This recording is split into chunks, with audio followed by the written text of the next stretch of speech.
For the queens, sisters manifesting their dreams. Get your cream by any means and beam with self-esteem. Beauty supreme and booty walk so mean. The way you fit in them jeans, you eat your cornbread and greens. Dance or a doctor, red wine or vodka. Redesign your spot and redefine your mantra. Retwist your locks and realign your chakras. Doing your squats and getting closer to God, huh? Brunching with your squad or taking a girl's trip. Adjust your crown, you God's gift to the world, sis. Celestial body, drink your water. Meditate, sin kiss goddess, heavenly order. Levitate, tribe of Ashanti, black girl magic, melanin popping, whether you ratchet or lavish, whether you bougie or savage, you a gift and a treasure. You got to love a black girl getting a shift together. Black girls are getting a shift together. These black girls getting a shift together, man. These black girls are getting a shift together. These black girls getting a shift together, dog.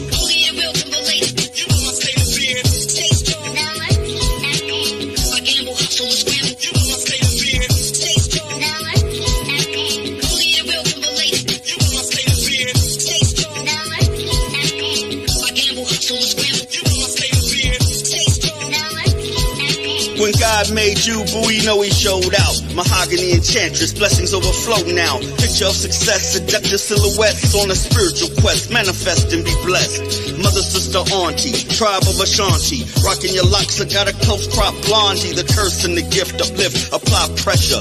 Nothing like a black girl getting a shift together. Nothing like a black girl getting a shift together. Nothing like a black girl getting a shift together. Black girls are getting a shift together.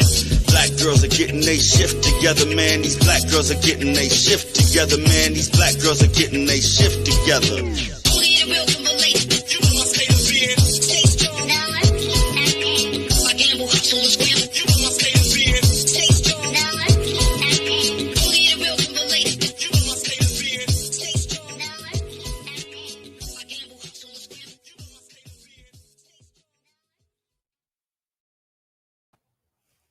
Hello, and welcome to another episode of the Relationship Gumbo Podcast / Black Girls Getting Their Shift Together. Today, it is a takeover. So all my fellow YouTubers, stay on. This is Derrick's channel. This is a takeover, but just for tonight. So before you leave, make sure you just stay for the whole time. Make sure you click like and subscribe. But this is the correct channel. Please do not go anywhere. Lisa's already looking confused. Lisa Russell, stay on. All right. Hello, my name is Ursula. I am the host of Black Girls Getting Their Shift Together. And tonight, I'm your guest hostess. Derrick Jones is the special guest tonight. So we're going to get right into this. We both are going to do our housekeeping at the same time. I think that's the easiest thing to do. Hello, Derrick. Wait. Okay, I'm here. Hey. What's up, everybody? Look, he's so used to being on the other side of the controls. It's weird. It is very weird, I'm sure. But thank you for letting me bless your mic once again. Yep. We've done it so good. We had to do it thrice. Yeah. Won't be the last time either. I'm pretty sure we got something else to talk about. Oh, we will. So again, my name is Ursula. I am the guest hostess tonight. Make sure and please check out my channel, my YouTube channel, Black Girls Getting Their Shift Together. And you can find me on all social media. Look at Love Tucker. You can find me on all social media. I also have a podcast under the same name, Black Girls Getting Their Shift Together, and it's on all audio platforms. Derrick, your turn. Where can people find you? So you can tell my listeners. Well, you can find me at relationshipgumbo.info website, and everything kind of funnels into that one portal, and I am the host of the Relationship Gumbo Podcast that you're kind of half on tonight. I'm a certified relationship and life coach, and we just, I'm gonna let you intro the show this feels weird, but I'm gonna go ahead and lean back and rest into your experience as a host. Thank you.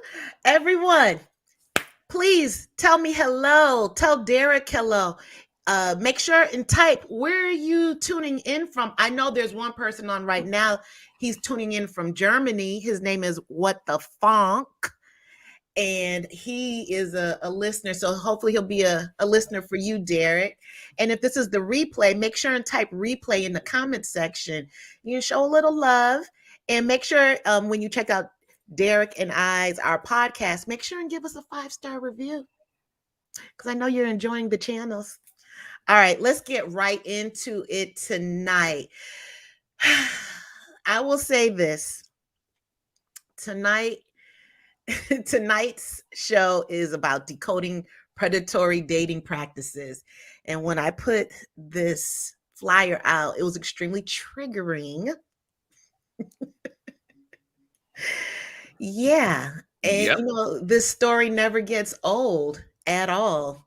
May I show you something? This is show you Yeah, how. I'm good. You said go ahead and show me. Let me show you. Okay, everyone, I'm not a techie like Derrick. Just give me a couple minutes to share my screen. I hope I do this. Derrick, look at this. Let's see. I hope I do this right. You're going to trip when you see this. I don't know what this is, y'all. Oh yeah, just to let everybody know, this show is not scripted. We're just I know nothing. Derrick knows nothing. Derrick, look what I found on my timeline. Can you see that? Yeah, I can see it. Does it need to scroll up? Yeah. Yep. Consistently leaves and comes back, knowing that he's hurting you every time. Does he really know that he's hurting you? Are you acting hurt? Are you going crazy because I left? Are you crying? Yes, he knows. The guy who knows that he's hurting you every time, but knows that he can keep coming back. It's almost like a serial killer, like I'm getting off on destroying you. Do you know that was 1 year ago today? Wow. So as I'm prepping for this show, when I had you in the backstage and I had to log into my messenger and that popped up and it said November 17th. Wow. The irony. The synchronicity for me. All right. So what we're going to do, we're going to talk about Tashura is already triggered. Yes, Love Tucker. It's unknowingly an anniversary show. It just happened like that. So, like Tashura said, everyone's triggered by this. And the motivation for this show is Derrick has a character named Billy.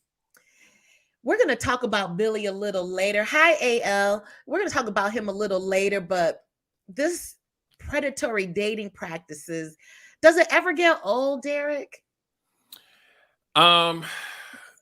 Does it get old for the people receiving the person that's on the receiving end of the predatory practice? It gets old like yesterday, but the person that's actually doing it, does it get old for that person? For some people who have made the decision to move on a different path, but a lot of times, whatever is the thing that drives the behavior, if it goes unchecked, it can last a lifetime. Oh, okay. It's just like getting somebody off of drugs. Like, a part of them has to want to stop. It just doesn't happen.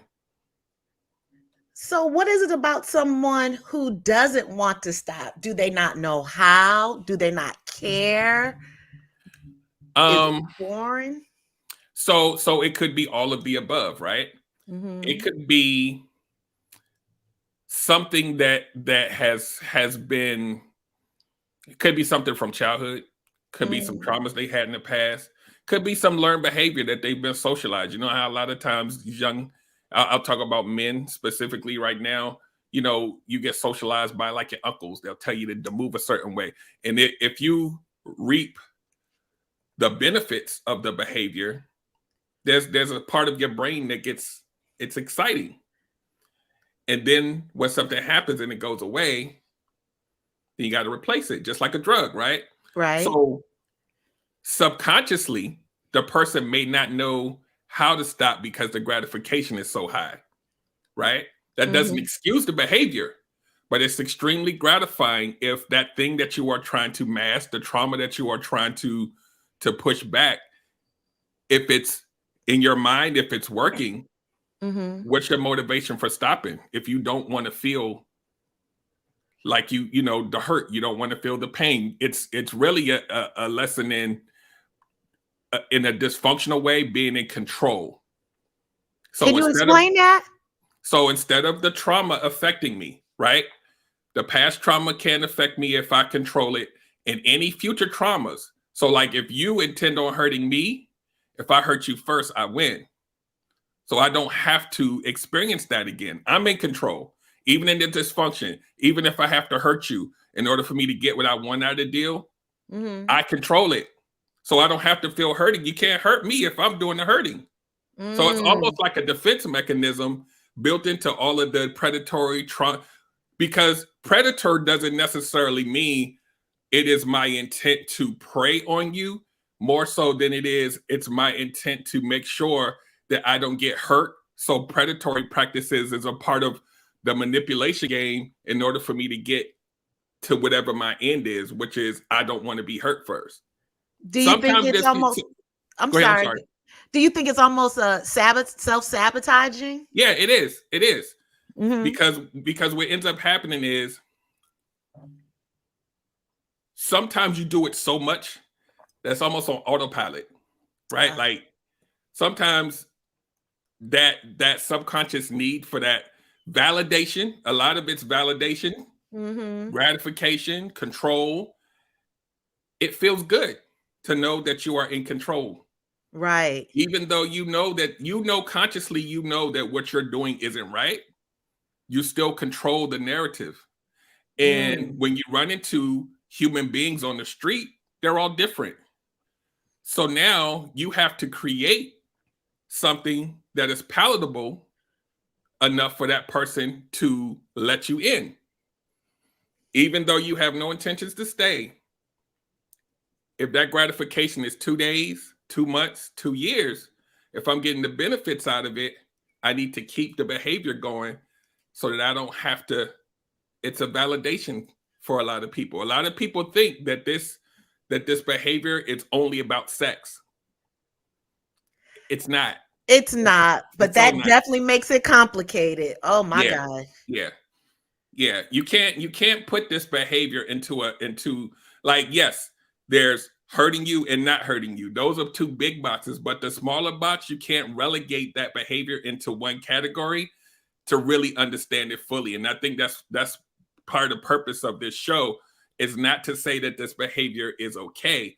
It's letting you see underneath the hood of the why, because if you understand the why, maybe you may see it coming earlier. Maybe you may understand the narratives behind it, because a lot of times it comes from things that we are needing to get validated from probably when we was 10 years old.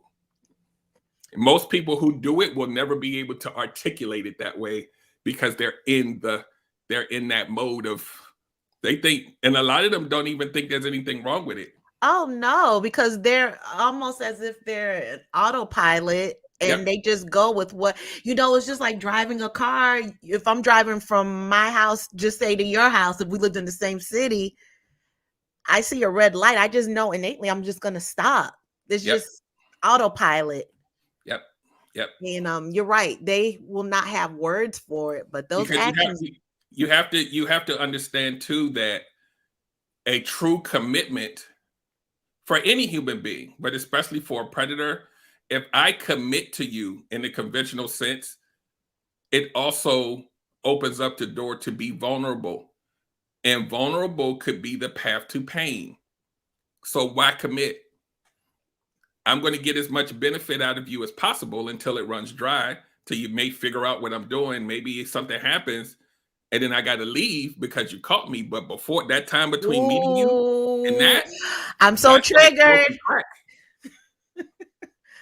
I'm sorry. I know what that feels like, but I'm just saying, drugs in general. Like I don't know nothing about smoking crack, guys. I just had a major trigger moment. May I read some of the comments? We have a lot of love going on in the comment section. Hello, everyone. AL said not validated from 10 years. Ooh, 10 years old. Great point. Yep. Wow. Yep. Let's see. Belinda. Hello, Belinda. She said, hey, Queens. And John said, good people use predatory dating practices too. So be careful in creating the hero, heroine versus villain, villainess narrative. Oh yeah, I'd never do that because here's the thing, right? That's why I always use the thing. It could be something coming from childhood.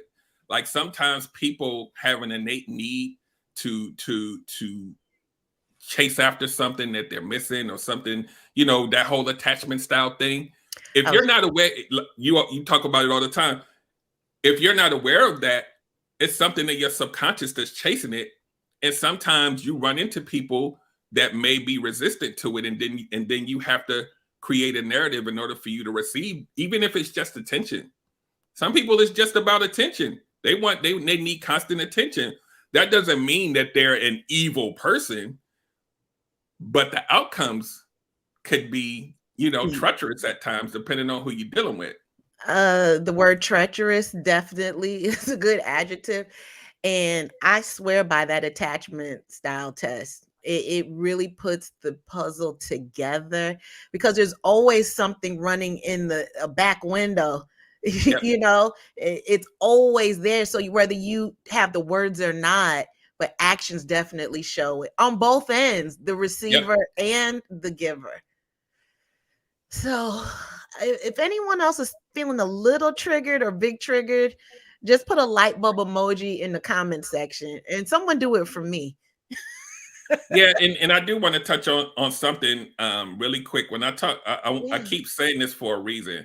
That little boy or that little girl that's inside you that probably has been looking for some type of validation from when you were a kid, a teenager, a young adult. Maybe it's some initial, relationship trauma that you had, or sometimes we have multiples and then something snaps. Whatever that validation that you require, like I said, a lot of times it's a little kid. What you have to understand about predatory behavior is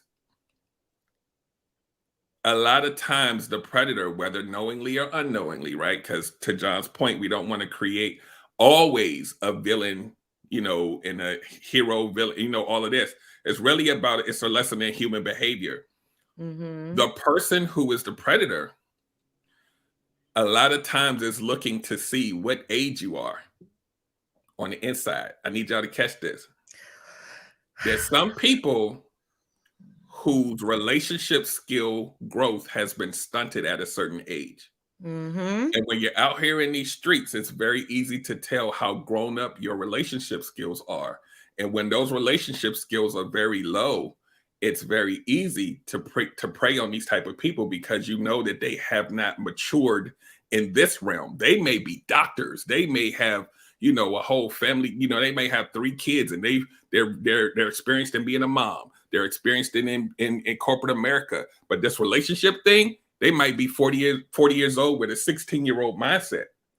Absolutely. On both ends. Yeah. Yep. Hey, Michelle. I haven't seen Michelle in so long. Michelle Foreman getting it in at work. But anyway, we digress. It's good to see her though. It's been a minute. Exactly. So let's get into how it may look. My first thought is when a predator, the encounter would be, I would think, love bombing right off the rip. Or does it go a little further? Well, okay, so initial love bombing is a very rudimentary trick, but it works a lot because there are a lot of people out here who are like zombies. They're out here walking around traumatized, broken, whatever you want to call it. Love bombing feels amazing to somebody who hasn't felt love in a long time or ever, right? So anything you do is going to feel good, right? But I call it rudimentary because it's easy to do, right? If a predator really wants to get inside your soul, love bombing isn't going. Well, I'll put it to you like this. A lot of people relegate love bombing to gifts, things that I get you, right? Really? I never took it like that. A lot of people do. They think love bombing is the things that I'm doing for you. A lot of people think that. But that emotional love bombing is really that's where the magic happens. That's the danger zone. The person that gives you stuff and does stuff for you, a lot of people think that first because it's a misunderstanding. Because a lot of people haven't even like this the term love bombing. Most people I've met don't even know what that is. Right. So then when they read the definition or they see it online, they think, oh, it's the person that gives you gifts up front, or they'll do a lot of tasks for you to make you kind of bring your wall down because it feels like they're consistently showing you that they're, especially men, providers, we're going to do things for you and then you're going to see that I'm the man, right? Right. But the emotional love bombing is when they get in that head and they consistently do things to increase your emotional connection. May I share my light bulb moment? Go ahead. While you were talking, it literally just popped in my head. When you said how love bombing looks, it could look as far as gifts, and that's not my love language. I mean, don't get me wrong. I would enjoy a gift, but I'm not motivated by dinners and gifts and clothes. I mean, it's nice, but my love language definitely are words of affirmations. And that's how I was got with the love bombing with right here. Right. That's why I call the gift giving type of love bombing as rudimentary, because if you attack the emotions, that's going to get everybody. It don't matter it doesn't matter if you like gifts or not. Once I'm in here, it's a wrap. It can be gifts, it can be anything. You're going to be like, oh my God. Like once that barrier goes down and those emotions are high, and a lot of times people's emotions, that's why I talked about earlier, just to put the puzzle together.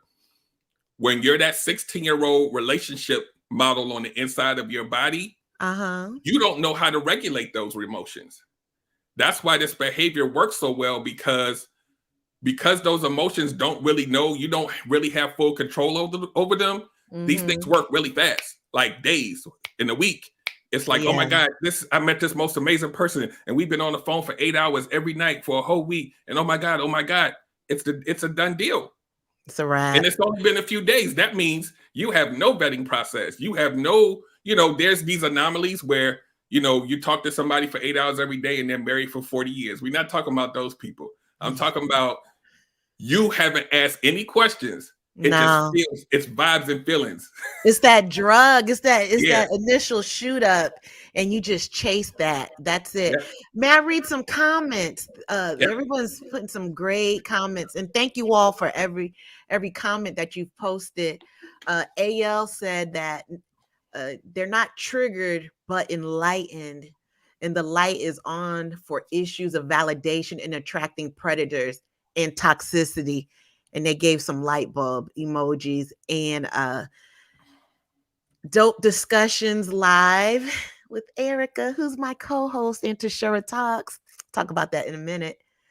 She said it's a vicious cycle. I was the victim and then learned how to be the predator after being burned too many times. And that's exactly how Billy was created. Exactly. We're going to get into Billy. Believe this. People who know Billy, they know. Let's see. Love Tucker said, shaking my head, no one even love bombed me. Girl, you don't want none of that. Consider yourself lucky. And John said, love bombing can be a predatory tactic for the right prey. Yep. I agree. I'll admit, when I was vibrating lower, I was the right prey. Yeah. And yeah. But here's the thing though, right? And I don't have like a Pew Research statistic. Because so many people, male and female, are walking around with unresolved trauma, no matter where it comes from in your life. no matter how astute you may sound, most people are vibrating down there. So Yeah. when people attach and we're both down here, it's going to take some work for both of us to get up. If they want to. For a predator, right? If you want to, right? Because a lot of people love that trauma bonding or whatever. You've done shows on that. I've done shows on that. Mhm. But here's the thing: when you are riding down here vibrationally, no matter what you say, no matter what you do, predators can smell that a mile away. And that's why I always talk about these people that say, ain't nobody gonna play me. You know, I grew around brothers and all. It's a true predator that can really study your movements and your behavior patterns and your body language and all of this other stuff. I don't care who you are, unless you don't have any emotion and no heart and you've been hurt so bad that you're not even dating yourself. You just in the house looking at the wall with a cat.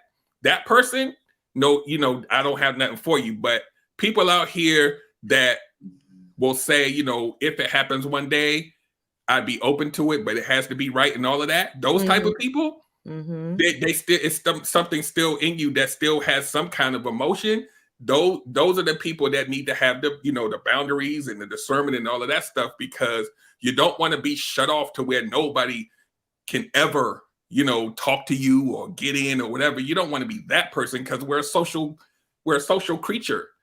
But you can be out here and be emotionally available, but still have boundaries. So I'll land that there. I have a question for the ladies in the chat. Question: have you all considered or even thought, and Derrick, I like your opinion on this as well, for the females using love bombing, or using their sexual prowess, that Black Widow practices, could that be considered love bombing? And well, let's see what Derrick says about that. You mean the sexual stuff? Yeah, well, not even the actual act of it, but we know how to make men weak. Yeah, of course. Yeah. And that's the thing, right?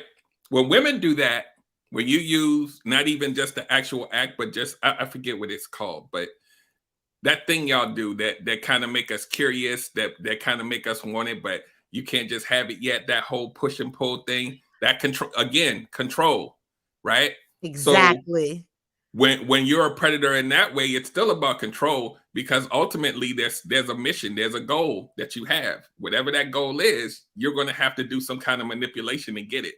Whether it's money, whether it's, even if it's the actual act of sex, and maybe the man might have been a little resistant, you're going to have to turn it up.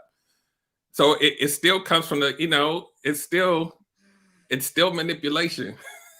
Have any of the ladies experienced that, using their sexual wiles as love bombing? We probably didn't know it was love bombing, but to get what we wanted. And there's a lot of women that I talk to, even since I've been coaching, that will say that they can do all of that. They can even have sex, and it's not like, I need my bill paid. If that's what I got to do, cool. If I just want him to do whatever, I don't connect in that way, and then I can leave, and it's nothing. You done took me out the show. No, you're here. Triggered. Yeah. Stay out my life. Yeah. No, yeah. It's a space. It's a space. Like, and what I always say is, if you can just sleep with an unlimited amount of people and feel absolutely nothing, it's some soul searching you're gonna have to do. I know there's some people out there that say, hey, I do that and I'm fine. I don't know, but it to me personally, and that maybe I'm being judgmental. If you can sleep with 100 people and it means nothing to you, and there's no connectivity, there's no friendship, there's no nothing, it's just, and I'm out. I don't know. It's something. I don't know. Yeah. You know what? If you don't mind, and just as a reminder to everyone, Derrick, he does not know any of the questions whatsoever. It's unscripted on his end. This is truly off the rip. We're doing this. And Derrick, if you don't mind, in a few minutes, I'd love to open up some of the open up the phone lines and people can come in and ask you questions because Adrian has a question. So are you willing to do that? I'm an open book. Let's go. Good. So if anyone, I'll drop the link soon. If anyone would love to come on and ask Derrick a question, you can cam up or not, and we'll have you on. You can ask your questions respectfully. You can also come. You can, before you actually hit the button to all the way come in. I think you can turn off the camera and it just be audio too. I think, right? Yes. Because I know some people might have a bonnet on or something, so I just want to make sure that we're bonnet friendly here. So I'm just, like, damn that on my part of the show, no bonnets allowed. But if you would like to come on and you do not want to cam up, just press the stop cam button. And Lisa Russell said, man, I'm just going to drink on my drink. All right, here's a question from Adrian Nash, or a statement. She said, I need to read up on this love bombing situation. I'm so ignorant on this point. We won't say ignorant, Adrian. You're just waiting to be enlightened, sis. Yeah, and that's why we do. That's why we all, like, it's a bunch of us in here that have shows, and you have your show. I have. That's why this information is necessary to even get out to people, because even with the whole title of the show, Predatory Dating Behaviors, the reason why this show is important is because there's a lot of people, male and female, will say things like, I don't understand why they would choose me to do that to, or why me, or I don't understand why. Well, we're here to give you some of the why. There's probably a million whys, but we're going to give you the most pertinent ones so that you can understand how this works. Because what you have to understand as a person, you can say, oh, I'm a decent person. I do good things. And so why are they doing this to me and all of this? If you don't understand at its very, like, the meat of this, outside of your assholes, right? Because there are those that just do it for sport. There's really a lot of stuff going on underneath the hood, the trauma, the validation, and all of these different things that drive people to manipulate, to lie. I just did a show about why people lie. You really have to understand that the behavior always comes from a place. Always. But the key is not to know all the different types of ways that it can manifest itself. The key is to understand that it exists. And then you shore up all of your deal breakers and your boundaries or whatever. So it doesn't really matter what the motive is. When they meet you, they're going to have to earn their place in your space. I'm big on intuition. I truly believe that. Oh, you know what? And Tashara and Eric and I did a show on red flags and green flags. We know our intuition tells us, but when you're being love bombed, you ignore all of that. You ignore all the red flags. But when the relationship ends, you can bullet list everything that you knew was wrong. Yeah. So we know. The biggest enemy to your intuition is your emotions. Why do you say that? Because if your emotions are high, your logical brain goes down, right? For most people. So if I'm a predator, it's in my best interest to do the thing that's going to numb your intuition, which is attack your emotions. So they do those things like, they meet you on the first or second conversation, the first or second date, and they're going to be like, man, you're going to be wifey one day. Ding, ding, ding. You're like, oh, I always wanted to be a wife. You thinking like, dang, why is he saying that? He must really want me. Intuition going down in real time, right? For some people, they will future cast you and say, yeah, I remember you said you like traveling. Yeah, one day you said you like Bahamas. Yeah, we gonna go there one day. I got you. I'm gonna take care of everything. Oh, and it's date number 2. So you like, he gonna take me, girl. He said he gonna take me to the Bahamas. Got you. Because the Bahamas is so far out in the future, you're not even thinking about what I'm doing right now. Intuition is gone.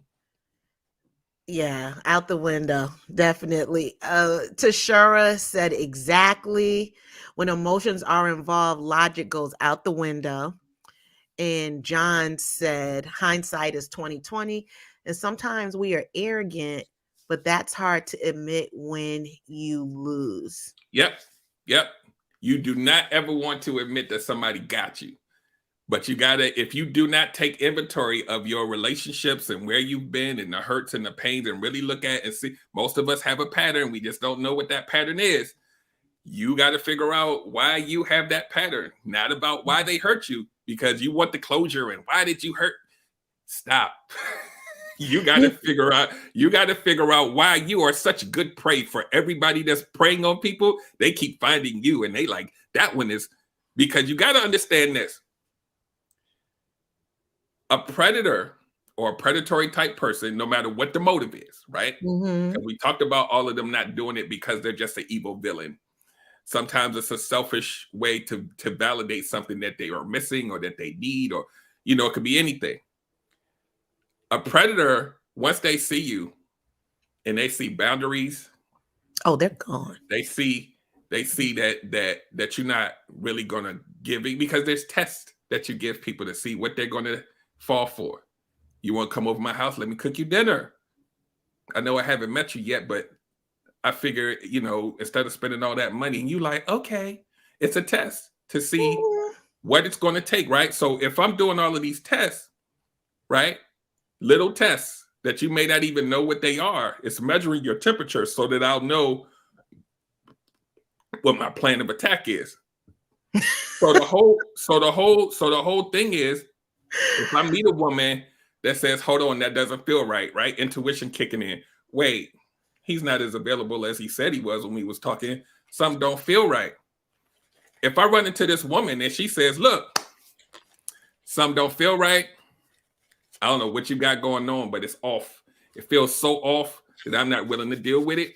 Intuition. I'm going to go ahead and let you do your thing and be great, right? I can't do nothing with that woman. There's nothing I can do. Because even though a lot of times there are people who are so good at manipulation and playing and doing all of this stuff, you might miss it at first. But at some point, it ain't going to feel good. And if you don't address it, then he can check that off as I got away with it. I got away with it. Got away with it. By the time he gets away with it so many times, your intuition is real null, dumbed down. And now he can do what the hell he want to do. And once he gets to that point, or she gets to that point, your emotions are steadily doing this. Pain point, don't matter. Already got away with it before. Emotions. By the time you way up here, you might get to a point where you start to say things like, I want you to meet my parents. I want you to meet, and then that's when they ghost you. You know, I'm glad you said that about ghosting. I'm going to read a few more comments, but before I do that, everyone that's in the chat, please make sure and like this video, share it, subscribe to my channel, Black Girls Getting Their Shift Together. Also subscribe to Relationship Gumbo Podcast. We both have these YouTube channels. Please go ahead and do that because it helps the algorithms and it helps support the channel. And Erica, yes, trauma bonding. Let me read a few more and then we're going to get into the next segment. John said, we also think we can handle, navigate, and control situations. Mm-hmm. Yeah, especially if you're a man, but I'm speaking for the ladies. Layered on top of all of that, and let it be some good toxic D, we're gone. You and your toxic D. And what's wrong with it? No, I'm joking. It's a lot wrong with it. I'm joking, but the women can understand. We know. Look, here's Tashara with her LOLs.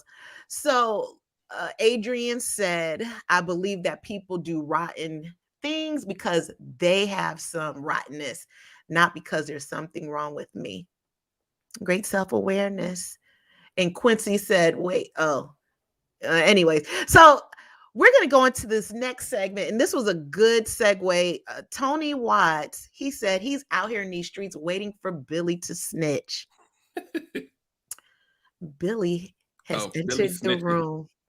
Yeah, Billy's going to snitch. So for those who do not know Billy is a character that Derrick came up with literally off the cuff during one of his shows from last year. And I'll let him explain the genesis of Billy. But then, Derrick, do you mind if I have a Q&A with Billy? You sure can. What? I think you kind of already started having one, but so okay. So I'm gonna give you the cliff notes on Billy, and in order for me to do Billy, I also have to do Susie, just so that you can understand the cycle. So what happened was, even though this information has probably been out there in the universe, it never really hit me. And the reason I picked Billy and Susie, just for the audience, I was trying to think of a name to give these characters, and I didn't want to offend my melanated folks, so I didn't want to be like Keisha and Tyrone. So I was like, let me find some names that wouldn't offend my folks. So I picked Billy and Susie. Now, if your name is Billy or Susie, no shade, no shame, but this is what I what I came up with. So I was trying to figure out, just in my own story, how a person could be hurt by people in relationships and then turn into something else as almost kind of a protective measure from that hurt, and then become the predator, even though that's not who you were on the onset. So Billy is the character that was hurt by several women. Billy then, as a protective measure, goes on a spree of validating himself and hurting other women in the process of getting that validation. And in turn, the hurt that Billy causes in these other women turn them into a character called Susie. Susie is now traumatized, and Susie now meets a version of, or what you call William, the version before William became Billy. Right. She meets a William who doesn't have it. Oops, who doesn't. Sorry, my chair just cracked. Okay. Wait, that was Billy kicking your chair because he Billy was kicking my chair. So Billy. Susie then hurts William. William is now traumatized, and William becomes Billy, and then he goes out looking to hurt other people so it's like a cycle. And when I started looking at it like that, I was like, so it's like the chicken and the egg, because if a guy goes out and says that woman is crazy, and like my wife Alicia always says, when you find a woman that's that turned up, she probably didn't start out that way. So there's probably a Billy somewhere in her past. But in kind, if you meet a Billy, 9 times out of 10, there's something in Billy's past that created him into that person that then turns into a predator. So that's where Billy comes from.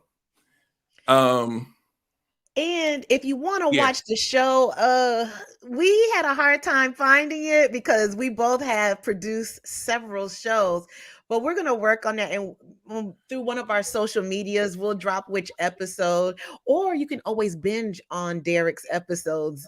Billy, I'm gonna stop my cam for literally 3 seconds. And you know why? So I'll be right back. Hold on. No worries.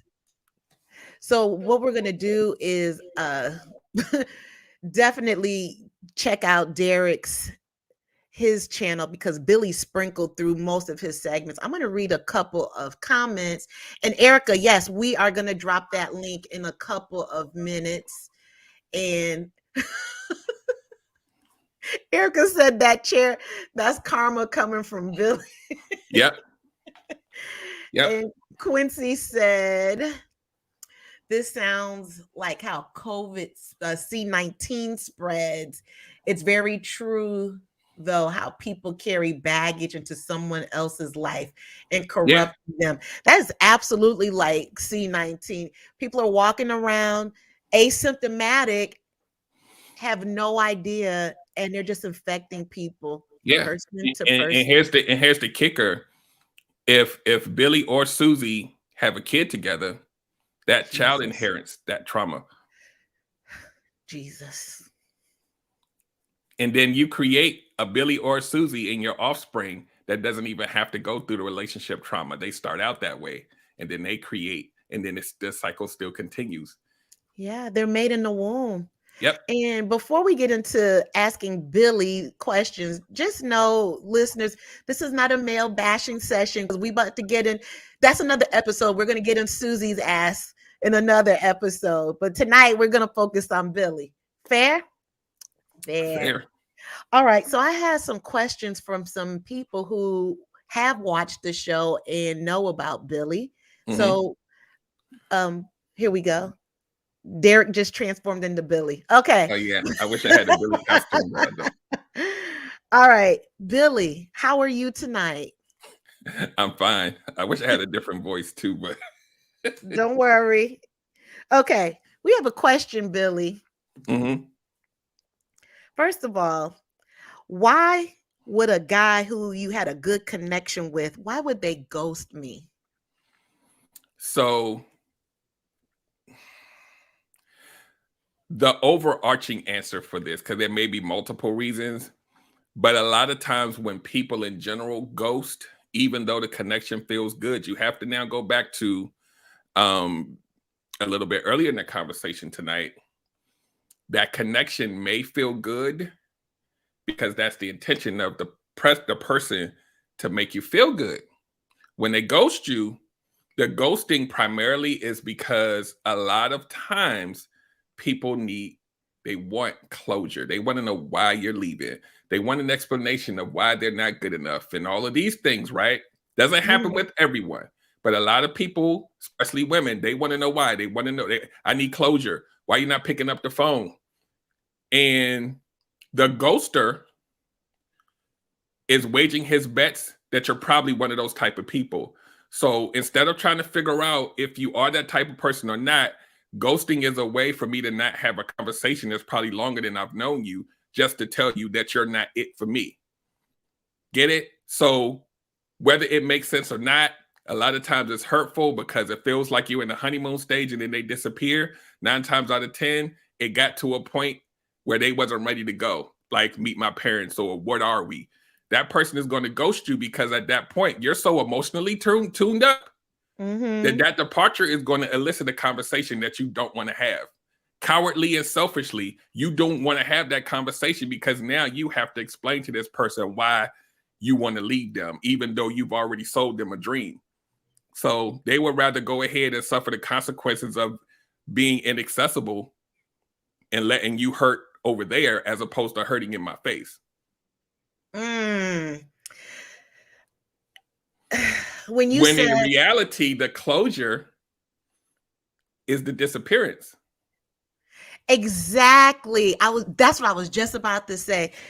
The disappearance is, and that's why it's important to validate yourself. Yep.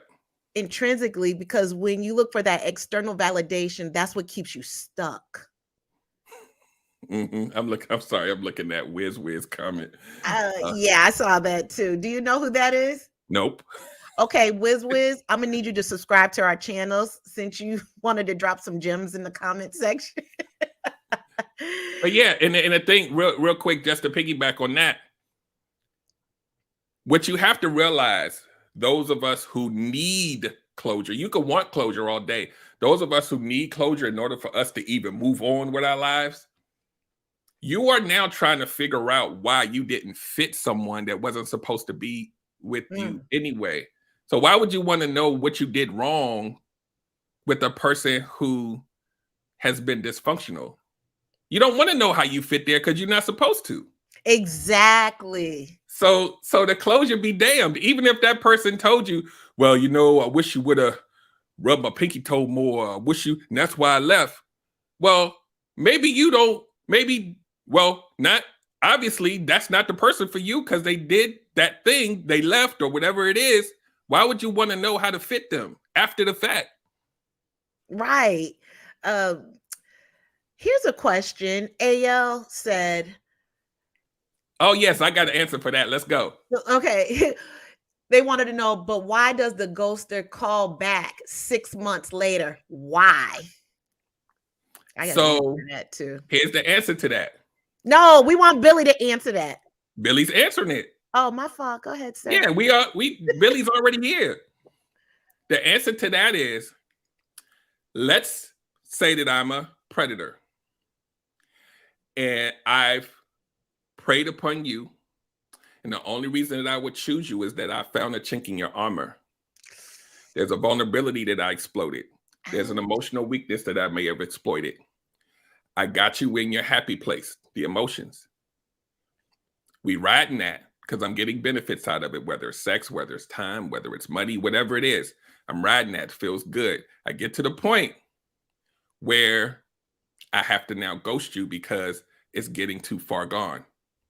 Now, here's the trick. Most people, even when they get traumatized by me leaving, do not take time to heal. You are still innately that initial person that I came in and exploited the emotion. You haven't corrected that. 6 months later, I'm going to try you again because I'm banking on the fact that you did not take time to heal. So I'm going to hit you with a good morning text just to see if you're going to answer back. If you answer back, now I'm going to try to tap into that thing that I know you didn't fix. The odds are in my favor because most people do not seek help. Most people do not sit and stay by themselves and do what they need to do to get it right so they'll see me coming next time. It's familiar to you. So I'm going to use whatever I need to do to get back in because I know the parts of you that are still, in some cases, needy just to be with someone, or you want company. It's been so long, but he's kind of familiar because I did give parts of me to him. Let me see if what he's saying now is going to be better than it was before. So here's the thing that happens when they come back. You let them in after 6 months. Now the time for you to become intimate, not just sex, but intimately let him back in is quicker than the first time because now you're back in the euphoria. Right. It instantly is that shot of drug right there. And for my ladies, Derrick, I even told you about this. Remember that text message, the, hey, how you doing? After you said the 6 months, a year, whatever. Don't answer with an open-ended question. Yep. Because that's a wrap.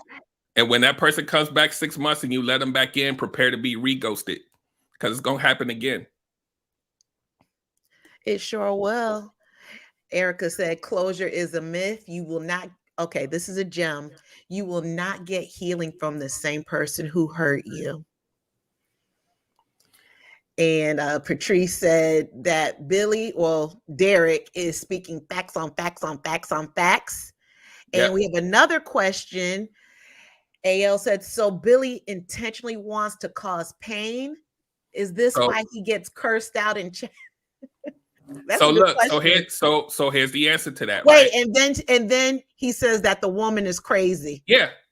The woman now becomes Susie, right? Get it? So Billy is what he's intentionally doing is he's hurt on the inside, so he's finding something to mask his hurt. The side effect to that is that you're going to get hurt in the process in order for me to get what I want. Time, attention, sex, money, whatever it is. As long as you're feeding me that and I don't have to be accountable, we can go for 2 years. It's not a problem because you haven't. This is why I always tell people, they're like, oh, we don't need no titles. Oh, we can just chill. If your relationship isn't going this way and it's like this, he can ride that train for 3 years if he wants to. Absolutely. Until you start to level it up and start to require more, that's when the ghosting happens. That could happen in 2 weeks. That could happen in 2 years. Once you start to level up to a point where you give him a title, now he's accountable for his movements now. Oh, crap. I can't do that. So the pain is a byproduct of his pain and trying to get validated so that they can get a little shot of feeling better about themselves or whatever it is. So you're going to get hurt in the process because the intention is not to stay long term. Exactly. It's truly temporary. So it's a temporary fix. And once they ghost you, it's not like they go home and say, hi, I've done it. The drug's going to wear off. Now I got to go find somebody else. But they're not going to find the most astute of you. They're going to find the ones that carry a lot of trauma, pain, emotional weakness, no boundaries. Very easy to spot. And when they do, it's easy for them to kick those emotions up. Absolutely. I was going to say this, but you beat me to it about the boundaries. When we answer and open up that conversation again, that's the boundaries that have just literally left, and Billy has made front and center stage. What do you think about that? Say that last part. I'm sorry. My bad. I was reading. Oh, we'll keep moving. I know on that's your job. This is an occupational hazard. I'm not used to being on this side. All right. Erica said, when a ghoster reaches out to you, please don't take it as a compliment. Right. Please don't. No. They're not lonely. Not at all. They're not looking for anything. Not at all. What they're doing is they're trying to find out if you're still weak. Exactly. And when he reaches out, do know he's probably reached out to about 6 other sisters too. Yep. And this is another fact that people need to understand. Even in your anger, and what AL said, getting cursed out and checked, that means nothing if you're still responding to me, right? So this is what it looks like. If you say, lose my number, I don't give a damn, I'll hate you, don't ever call me again. And then I say good morning, and you say, didn't I tell you to leave me alone? You're validating me now. So then I may wait a week and I may say, are you okay? And you'd be like, hey, why you still call? You never blocked them. Right? So you're going to say, so you're thinking, well, I told him to leave me alone. You're responding. So there's some part of you that's entertaining it. And as long as you're entertaining it, there may be an opening somewhere down the line. It could be months later where that person may, depending on your mental state, that they may be able to squeeze through because you're still entertaining their responses. Absolutely. And then at that point, you can't blame Billy. Nope, not at all. No, that comes point with some self-awareness, some self-accountability. You leave that door open. Okay, we have another question for Billy. Yep. Someone sent me. She wanted to know, Billy, why do you just flow? Why do you just stay in the talking stage? Because to a point I just made earlier, if you stay in the talking stage, there's no accountability, right? That's why people always scream, I don't want titles. We can just exist the way we are. Yeah, we can just chill and we'll see how it goes. We'll go with the flow because it never has to escalate past the talking stage. I don't have to be accountable for my actions. So therefore, if I do anything that's contrary to any connectivity we have, I don't have to be accountable for it because we're not together. Even though I am giving you together vibes, I'm giving you together attention. I might even introduce you to my kid. As long as we don't call it a thing, I can choose to dip whenever I feel like it. And if one day you say, well, it's been so many months and what are we doing? And I'm going to call your bluff and be like, remember what I said on week 2? It's a built-in exit door that you have no right to claim any rights to because I told you that it wasn't going to be anything. And again, you cannot blame Billy for that. Yep. He told you. That's the trick, is to make you feel like you're in a relationship with no titles so that I can get the benefits without the accountability. Next question, Billy. Billy, how you holding up over there? You look cool Billy's as a good. cucumber. Billy got the water. I'm good. Yeah, Billy's always good. He seems so unbothered. Because you know why? Because Billy and or, Derrick or whatever you want to call it, this information is pertinent because people need to hear it. People need to understand that always having to point to the villain and what they've done means nothing if you haven't worked on yourself to correct the behavior that welcome that person in. So it's important to understand the behavior so that you understand things about yourself. So it speaks also again to the attachment styles and all these other things. You got to understand yourself and once again, look over your dating pattern. I was just going to say that. You can tell how you vibrate. And this isn't a pointing a finger because I've lived this for sure. You can tell your vibrational level when you look back at your relationships and see. And it definitely is a reflection of you. Because if you are not loving yourself enough, like that true soul, internal, I love myself, you wouldn't subject yourself. No one would subject themselves to that kind of behavior and just throwing the boundaries out of the window. Tony Watts said that You're telling too much. Tony, it needs to be said. All right, we have a question. Adrian said, so what happens when you, the woman, initiates the exit strategy on Billy? It will piss me off because now you've enacted your boundaries, right? Why would it piss you off, Billy? Because I can't have control. It's about validation and control, right? If I control, here's the thing. It's my mission to have more control over your emotions than you do. Once you take that away from me by leaving, checking me, doing whatever, I'm going to be mad. If you exit for real and I have no access to you, what I'm going to do as a form of feeding my ego is I'm going to find 3 more to replace you because I need to validate myself even more because I'm mad. God damn. That and finding those 3 won't take long. It's easy because low vibration is all over the place.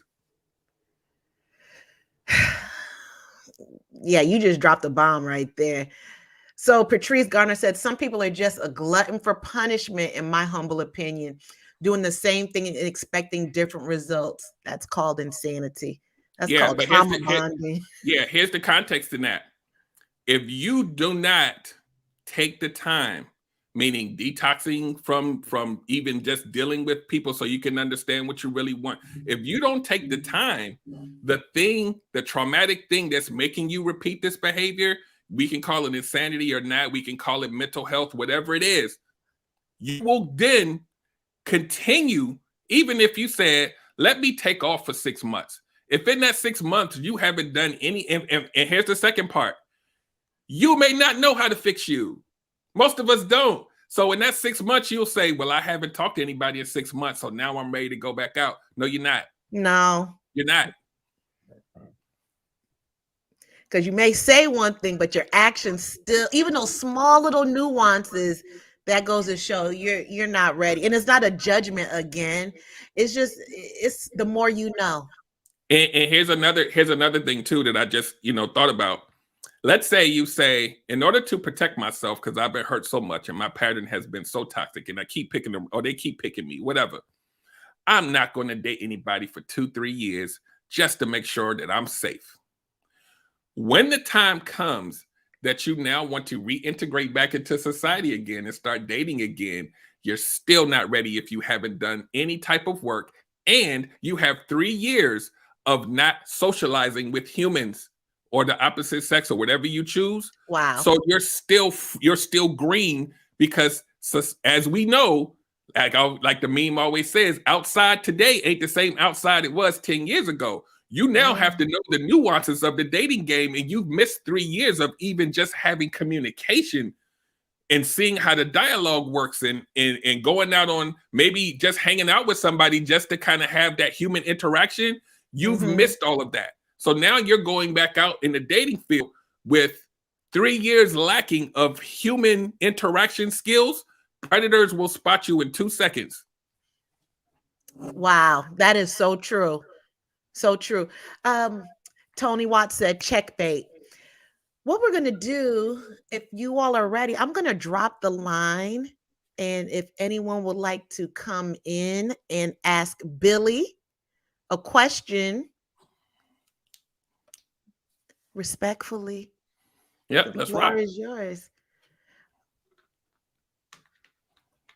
All right, here we go.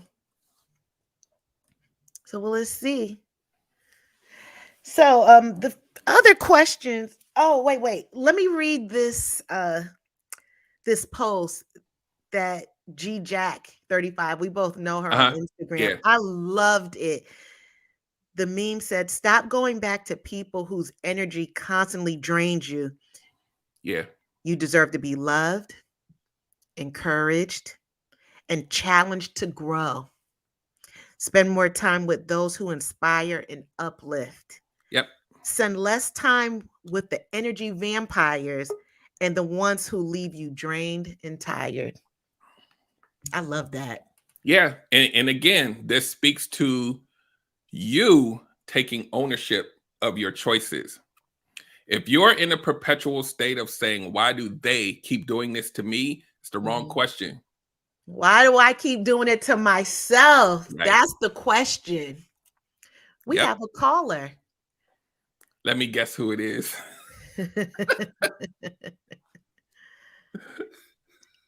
Hey, Erica, how are you, You love? gonna see some purple lipstick tonight or no? Hey, Ursula. Hey, Hi. Billy. Hey.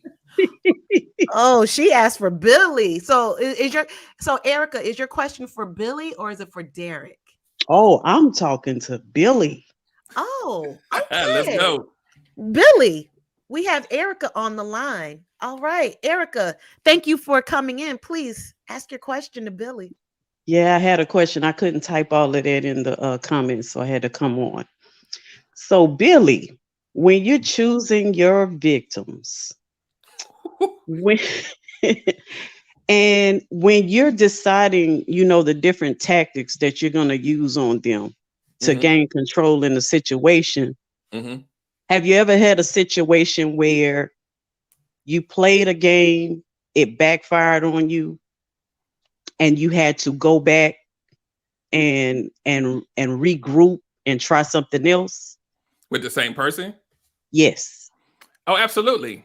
That when you try whatever tactic that you think is going to work, and then that person kind of throws you a curveball, and they may be in a gray area where they're trying to figure out like what the hell is going on, this don't feel right.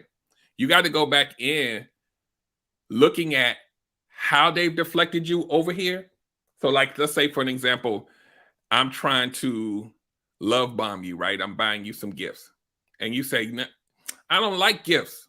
Why are you throwing me these gifts? You just threw me a curveball. So now what I'm going to do is I'm going to regroup. I'm going to hear that you said you don't like gifts. So now I'm going to have to go back to what I know works for most and see if that works, which is attacking the emotions, right? So now what I'm going to do is, instead of me buying you stuff, I'm going to start. So realistically, what this looks like is I'm going to stair-step my way through all the love languages until I find one that hits. So now I'm going to try to spend more time with you. And you may say, this feels good. If you don't like that, because you still keep coming back, there's a reason why you keep coming back. Because I haven't done enough egregious stuff to hit your list of deal breakers. I'm still in the game. I'm still in the game. So now I got to figure out and tweak. And I'm watching I'm sitting across the table from you. I'm watching what you're reacting to, what I'm saying. I'm asking you questions that's going to lead me in a direction, but you won't necessarily know that I'm doing that. That's going to let me know which one of those love languages I need to double down on. Once I find the one that works, I'm going hard right there until you break. Billy is savage. And most people, because they're emotionally charged and they, I wish I had someone and I want somebody to take care of me and love me. You telling me this at the table, right? Once you're in that space, it's hard for you to get out of it if you don't have any boundaries. Right. The boundaries. So is it just, it's a high for you to break down a woman's defenses, and then once you've got her where you want her, it gets boring? So it's a high in the sense that I've gotten you into a place where I'm in so much control that you can't hurt me, right? Because the people who created me hurt the hell out of me. So when I now have control of your ability to hurt me, it is a high, because now I can stay and rest and know that you are not strong enough to hurt me.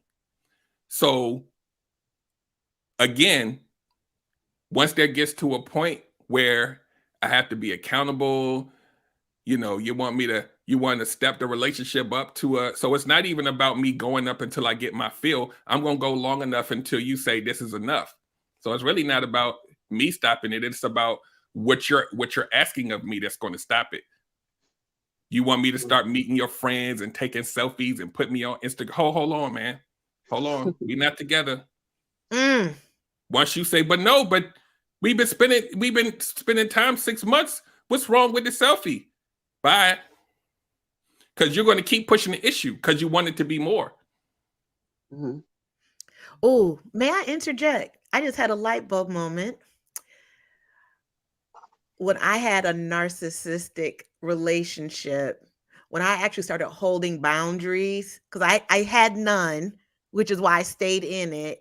But when I actually started holding boundaries and really speaking up and not just, okay, well, he's having a bad day. Like, no, I don't like how this made me feel.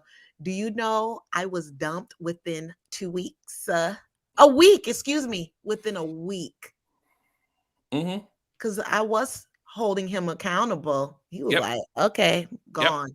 Yep. Done. That's the thing. If you don't hold me accountable, I could stay forever. Because that means if I do something you don't like, you're going to forgive me.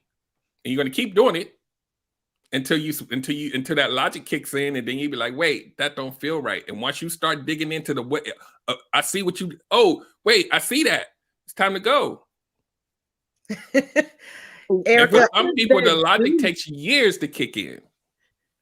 What does that do to your psyche when you're with a person who's willing to accept almost anything from you? Does there form a level of disgust for that person where you try to detach and you start getting more and more disrespectful? Great question. Ooh. Getting disrespectful because I'm trying to attach, or getting disrespectful just because I can? Because you can, and because you're trying to detach from the situation, but she won't let go. Well, here's the thing. If I ghost you, I don't have to worry about none of that. Right? That's number one. Number two, if I decide not to ghost you and I know that it's going to be difficult to break, at that point, when I know that I'm done, I could care less about what the outcome is, as long as I get to leave. I don't like Billy. Because I don't like any the Billy. act itself is self-serving to me and me only, right? You'll get some benefits by nature of me just being there, but it's to serve me. So if it's to serve me and I am ready to go, why care? If my concern was wholly about us equally, whatever, that sounds like a relationship. It was never that. And 9 times out of 10, you were told that up front. So then when you cut it all the way off and ghost, what's the mentality behind going back? Because it's easy. Let's say I've tried to find another victim, as you call it. It's not working as fast as I want to. I'm going to go the path of least resistance. You're still emotionally weak. Matter of fact, you're more emotionally weak after I leave than you were before. So because there was no closure. When I go back, you're going to be pissed, but I know what to say to you. I've learned you. And most people, when they're that broken down and they've been by themselves, you're not immediately going to go like a dude. You're not going to go immediately and just try to, some of y'all do. Y'all not going to just go out and just be with another dude a week later. You're going to try to take some time to process, and you can be like, yeah, I'm done. I'm not even really going to date nobody right now. When you're in that moment and you're used to having that companionship, a part of you is going to miss it. That's what I'm going to attach to. Trauma bond. Ooh. Yep. So what does it do to your ego when you try to reach out to the person you've ghosted and you find out you blocked? It's a little ego blow because you think that you're going to be able to control the situation, but because it's already detached, it's like whatever. Like, here's the thing. If I know that there's a big pool of people who are broken, I'm just going to find another one. It just may take longer than I expected to, but it's not going to be a challenge to find such a person because you're going to see them online. You're going to see them out in public, and they're going to be saying things like, I'm just trying to find me somebody to love me and treat me this way. I'm independent and I don't need nobody. These are the victims because they have to validate themselves by yelling about what they're not going to deal with. Those are the easiest ones to go because they're overcompensating. You think that you're showing people strength, but you're really showing them that there's something in you that needs to say it out loud. I'm not going to ever be played again. Ain't nobody going to get me like this. I don't need no man. Those be the first one that be sitting at home like, I just wish I had somebody here. I'm going to move like a dude. yeah, I'm gonna move like a dude. And I'm like, you're not a dude. But you can try that if you want to. And I know there's a population of women out here that'll say, I do move like a dude and I can go anywhere I want to and I can sleep with them and leave and I don't feel anything. I don't know what to tell you. Have fun with that, though. I know it's exhilarating because you feel like you're getting back for all of the injustices, but there's a price to pay at the end of that. Well, I'm out of here, Billy. You done pissed me off now. Bye. Hey, mission accomplished. Good night, y'all. I'm going to be back in the comments. Thank you, Erica, for coming on. It's always a treat. And Patrice Garner said, "Ooh, we tell the truth, shame the devil today up in here, 100%." Who is Black Hercules y'all are talking about? I don't know. It must be somebody that they must have known or was with that was a narcissist. Oh, okay.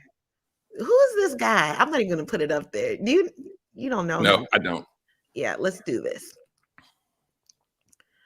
Anyway, so I'm going to go back to what Love Tucker said early up in the comments. She said how a Billy has turned into a Derrick and that there is some glimmer of hope. So I'm going to ask you, Billy, you're tired of the same cycle. What has triggered you, Billy, to want to just change your ways? You know, it's getting old. It's tired. So let's be clear. Mm-hmm. Like I said earlier in the show, there are some people that will perpetually do this behavior until they're 90, right? But to John Singletary's point way earlier about be careful about labeling a villain versus a hero, underneath it all, there's still that person, still that little boy that dysfunctionally starts looking for validation because someone hurt that boy. But inside, there's still that person that says, I probably want to be married one day. One day I'm going to stop this behavior and I'm going to get it together. Don't know when, but I really am not happy doing this, right? And then when you come to that revelation, it doesn't mean you're going to stop. You literally have to detox from the behavior for a period of time so that reward center in you is nullified. What does that look like on Billy's end with the detox? It means the things that normally tempt you, you walk away from. It means spending a lot of time without frequently just being out there and really understanding who you are and what you really want, because you really haven't evaluated as Billy. I haven't looked at what I really want. I was feeding to be validated. Wasn't choosing based on my needs in the sense of what would last me long term. Mm-hmm. I'm choosing a temporary drug. So there's no real list. It's very small.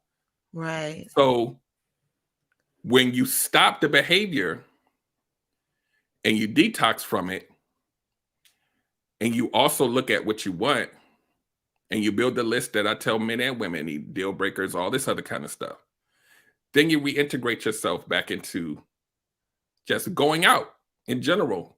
Mm-hmm. You don't even have to be dating. Then you're going to encounter people that you normally would have recognized as prey. And 9 times out of 10, because Billy moves with such a confidence, it's attractive. It's like it's an attractive thing when y'all love confidence, right?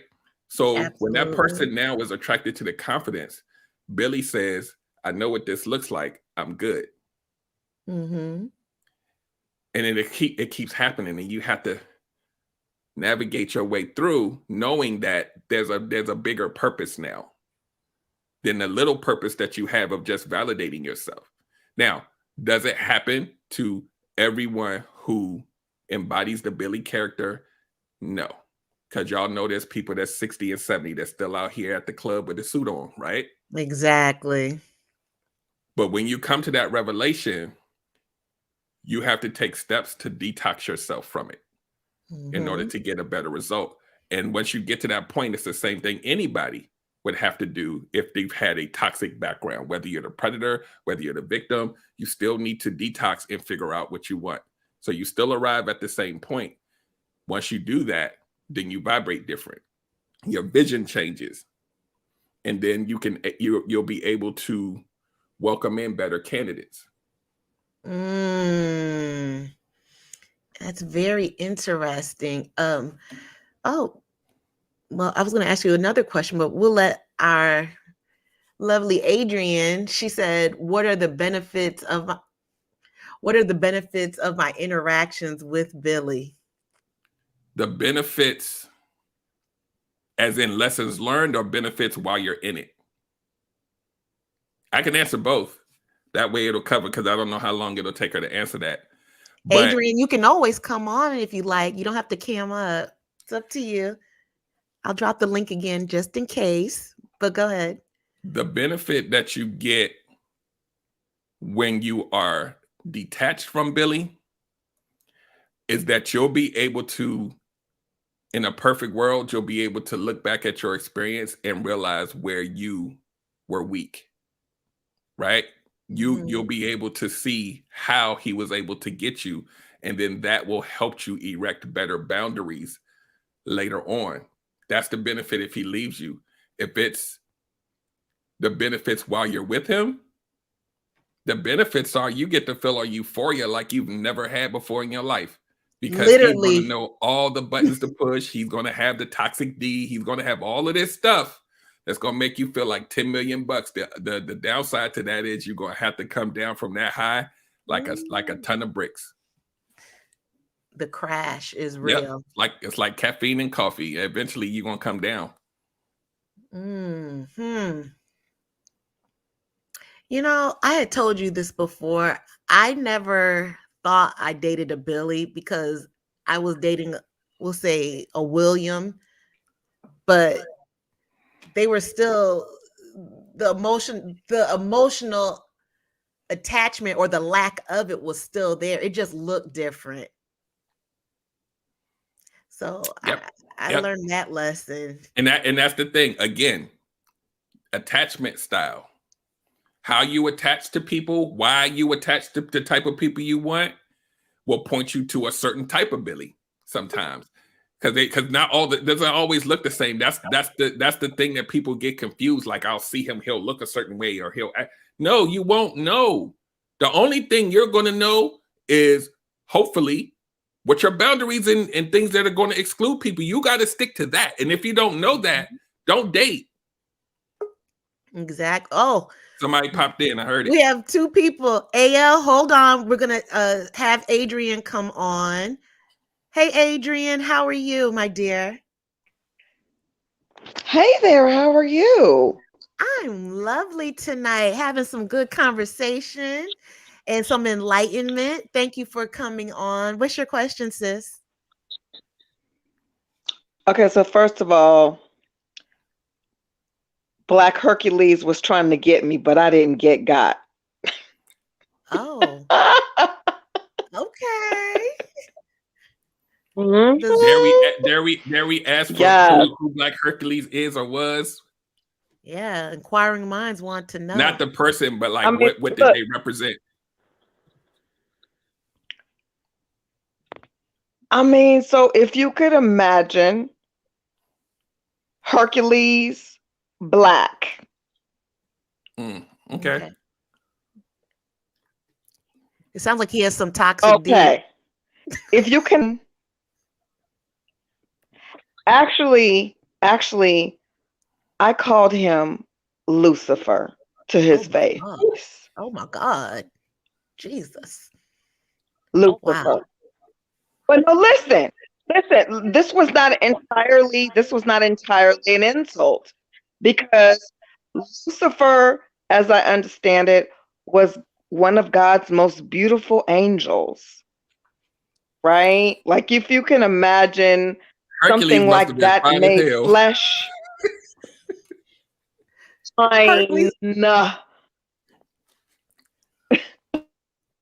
Okay. But yeah, I wasn't going for it. And that's a story for another time. Like, we don't have time for that today. Right. Okay. But listen, what are my benefits for interacting with Billy?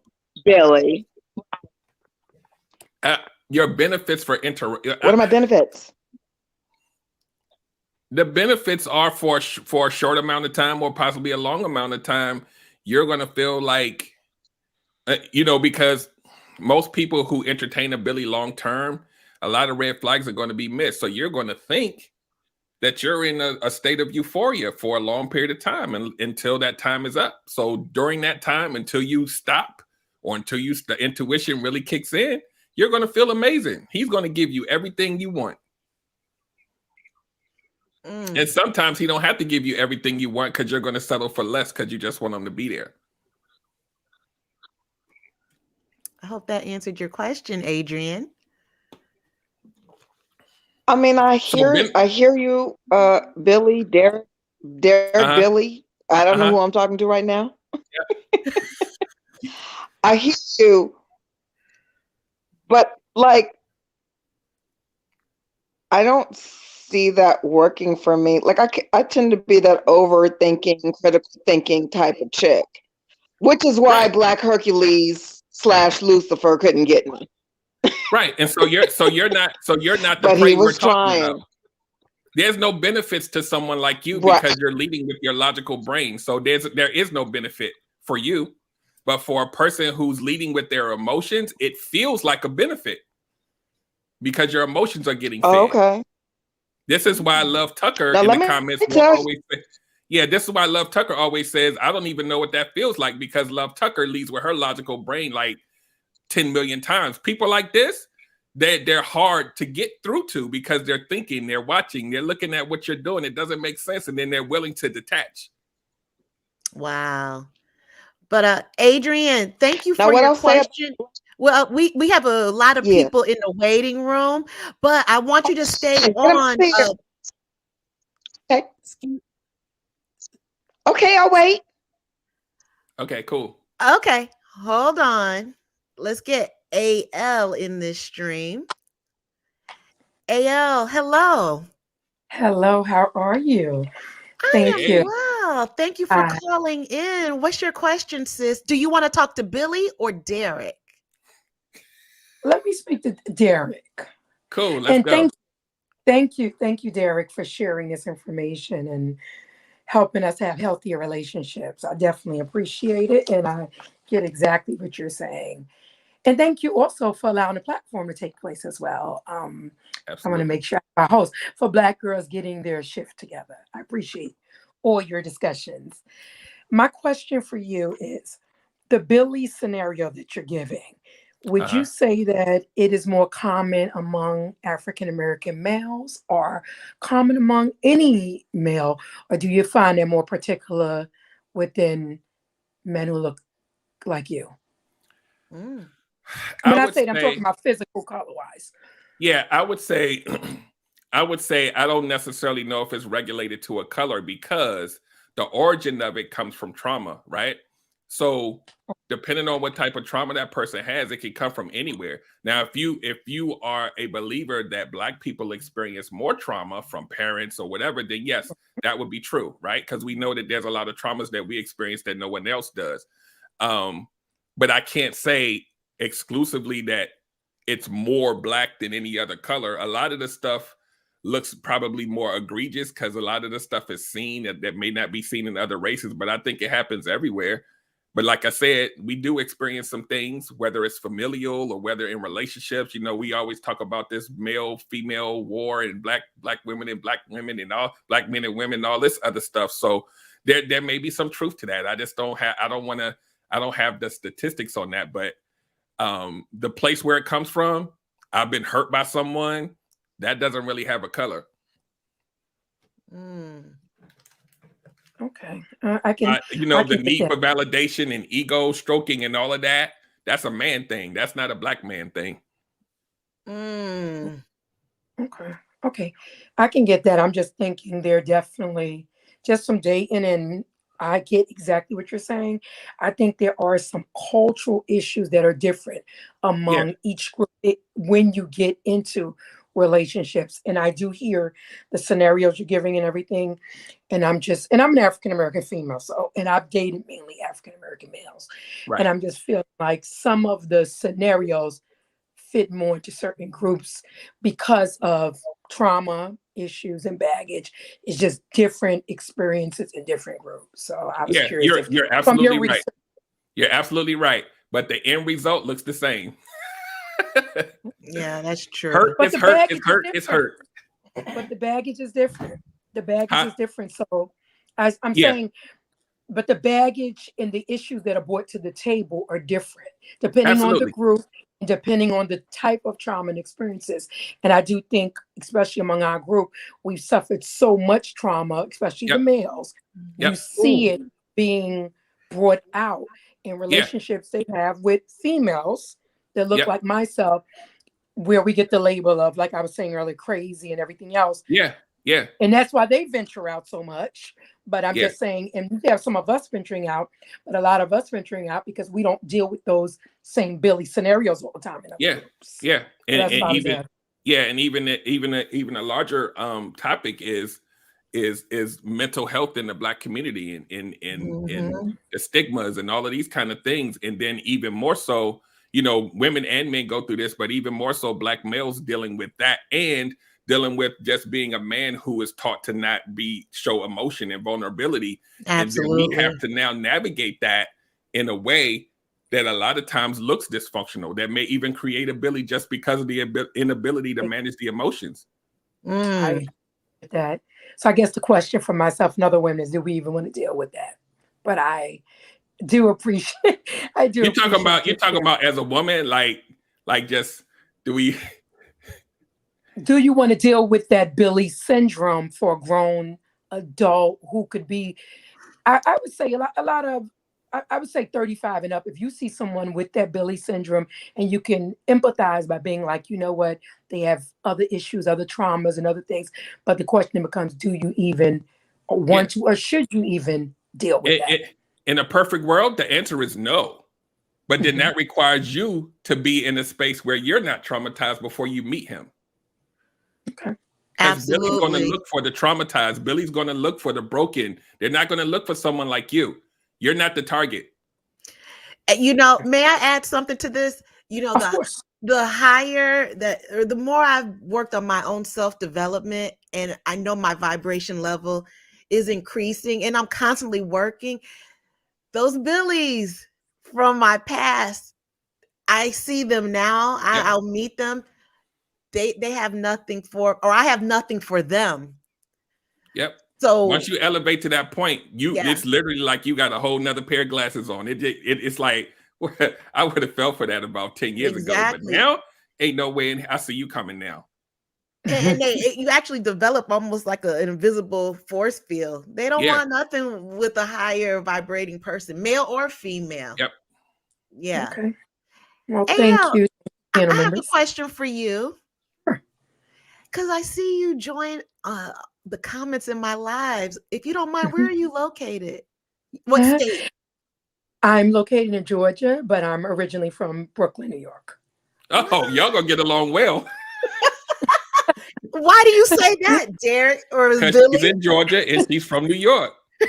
Sound familiar? Well, most people in Georgia are probably from up north. Exactly. Yeah. Very true. Very true. I'm one of them. Ayo, thank you so much for joining us. I want to honestly say, Mr. Derrick, Mr. Jones, I appreciate your wisdom.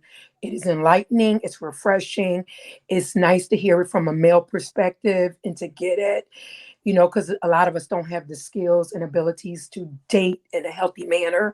It's good to hear that and not have to read a book on saying how to act like a man or think like whatever. Right. Because I couldn't even open up things like that. But hearing your angle, it's good. And thank you. Yeah. Anytime. Oh, thank you, AL. We appreciate you. Okay, thanks. Don't be a stranger. I'll try. Okay, I won't. Good night. Thanks. Good night. Okay. Billy, Derrick. Yes. We have one more person. Oh, another person came in? Yes. Cool, let's go. Let's get it. Oh, my brother. What's good? What's going on? What's Hello, going on, Tony T. Watts? I'm chilling, doing what I normally do. Beating up the Okay. streets. But I got a question that I don't think was proposed tonight. Is Billy a narcissist? Ooh. Billy has a lot of narcissistic traits, but you know, we did that show. So I would say that there's a lot of narcissistic traits that happen with moving like a Billy, because empathy is at an all-time low. Because in order for you to hurt someone like that and not be able to empathize, not to give closure, not to really care because you got your fill, there are a lot of narcissistic things that happen. Right. And I just wanted to bring that question up because I wanted to make it clear to the audience there's a difference between a predator and a narcissist. Like, yeah. There's a complete difference. I don't want, because you're giving so much good content out there, I don't want anybody to get confused that, the people who do this are narcissists. They're not. Right. People who do this have some deep-seated hurt issues that they're dealing with.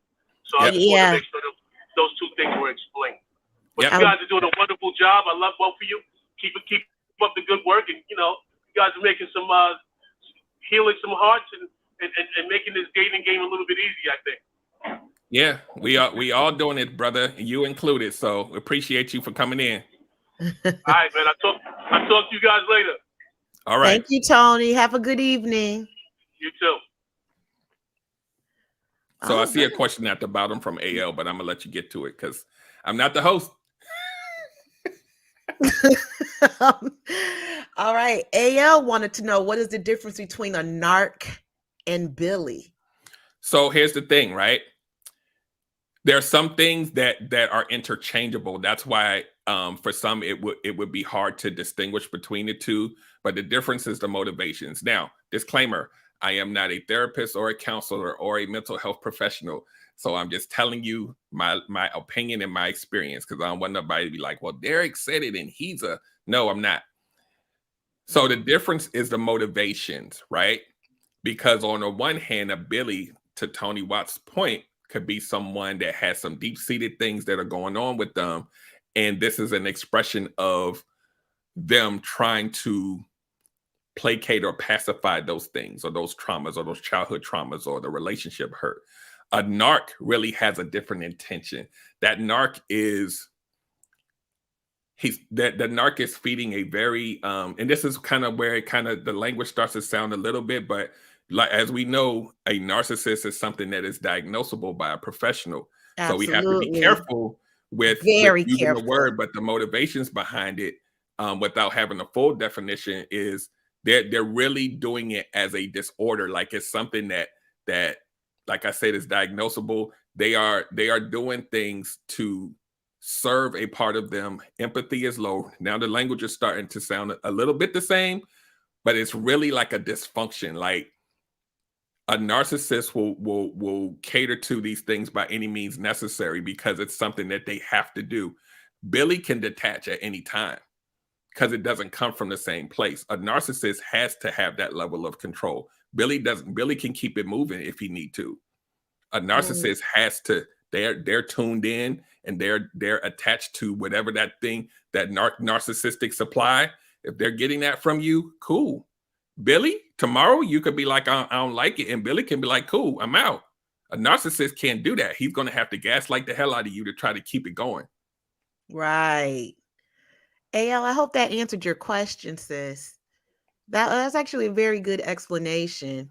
Especially that's the best I can give, because like I said, there are some narcissistic, some of the little things on the checklist that Billy may even embody a little bit, but I wouldn't. Definitely narc vibes for sure. Yeah, narc vibes, but I can't necessarily say is a narcissist, because that's, we don't, Yeah, we're not mental health professionals. Right.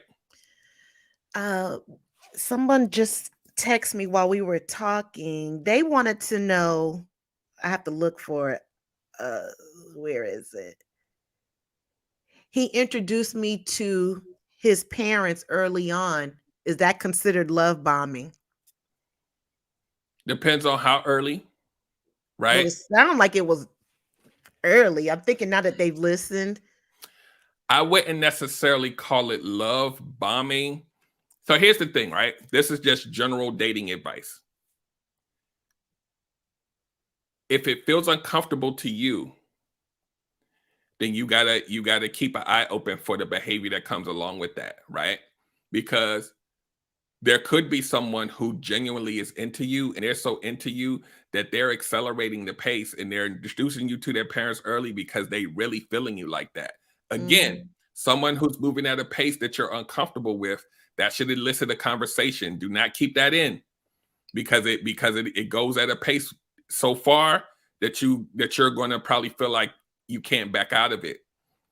And the other thing is, on the side of it being kind of what I was talking about earlier, it's also could be dangerous in the sense that I'm introducing you to my parents because I want you to think that you're going to be something later in the future. So I'm going to introduce them to you early. Now, you guys are very aware of this. When I say this, it's going to make sense. And you probably know people like this. There's some people that introduce a different person to their parents like every couple months. And their parents is like, okay, so when you do that, when a person does that, let's say it's Billy doing it. When he introduces you to his parents, he knows that that's going to put you in a mindset where you feel like you have been affirmed and confirmed. So now your defenses can go down. / validated. Underneath it all, my parents are just being nice to you because I met 10 of y'all this year. So, hey, how you doing? Welcome. It's a matter of, so the way that you determine the two, because I know that's the next question, it's not about what they do.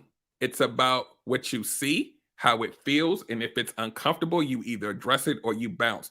If the pace is going too fast and you feel like it's a nice person, you could say, can we slow down a little bit? I don't feel comfortable with this. If you don't do that and it just keeps going, somebody gonna be pissed off. Maybe both of y'all down the line. Who knows? But if it's it's Billy and it's uncomfortable, you really gotta look at what else is this person doing outside of introducing you to their parents. Exactly. Is it too fast? Are they moving like someone that's looking at growing a relationship? Because just meeting the parents ain't enough. It's the communication, it's the questions that you ask and the answers that come back, and do they make sense against the behavior? Because the parent thing is it's in the whole scheme of a relationship, especially when they do it super early, you might like it, but it's tiny in the whole scheme of what y'all need to discuss, experience, in order for y'all to really get it. That, like I said, people introduce people to parents all the time. But see, a lot of people think if they're introducing me to their parents, nobody gets this privilege, so I feel special. It may or may not be that.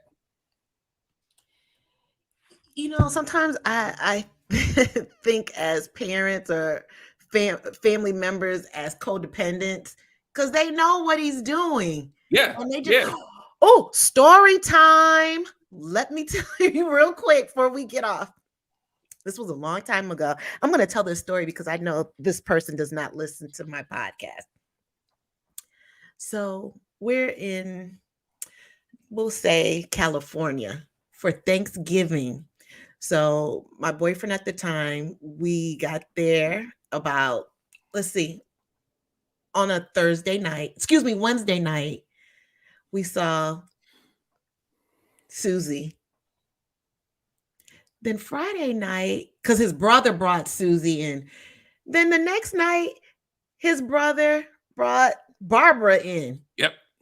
And then mom is like, hey, the same cut and paste conversation. Mm-hmm. And I'm looking like, what? It was not right. And then the third night, then Ann came by. I was not feeling and it was the most awkward thing. Watching these women walk in thinking they were the queen of the day, which they were, of the day. But it was a lot more awkward watching his mother like it was nothing. Yep. It happens all the time, man. And it's crazy because you would think that the parents would be like, hold on, man.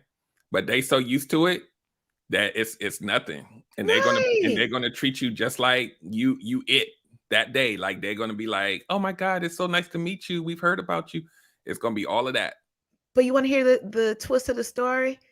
None of these women were his wife. Yeah. So his wife called me. I heard you were in California with such and such. Yes, I told her everything. I had to. I would want someone to tell me. I sure would. Yeah. Oh my God. Yeah. Love Tucker said, not the third night. Yes. Story time. I have my stories. Yes, he had a wife too.